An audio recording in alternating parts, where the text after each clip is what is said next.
kaugnay pa rin na balita, patuloy din ang monitoring ng pambansang pulisya upang tiyakin ang seguridad kaugnay ng pagbisita sa bansa ni US President Barack Obama sa darating na Lunes. Yan tinutukan ni Alvin Baltazar.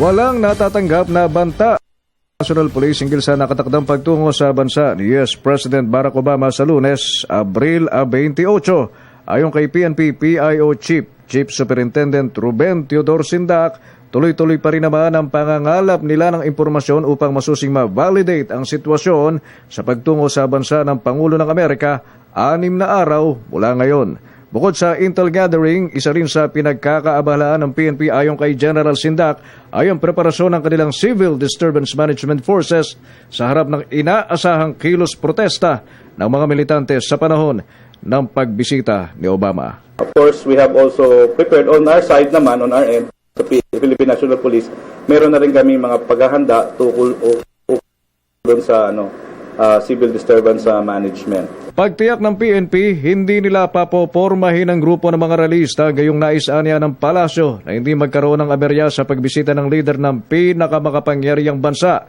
sa buong mundo. Kaya kasama na rin sa pinag-uusapan ng PNP ay ang mga lugar na posibleng ideklarang no rally zone. Ikinukonsiderin anya nila ang pakikipagdialogo sa mga lider ng militanteng grupo at mapag-usapan ang anumang posibleng kasunduan sa kanilang pagitan. Of course, we have also prepared on our side naman, on our end, sa Philippine National Police, meron na rin kami mga paghahanda tukol doon sa Civil Disturbance Management. Paglilinaw ni General Sindak, hindi sila ang magsisilbing lead sa pagbibigay seguridad kay President Obama. Ito anya ay nasa balikat ng Presidential Security Group o PSG at ang PNP ay bahagi lamang ng outside security force na maaaring maipagkaloob sa leader ng Amerika.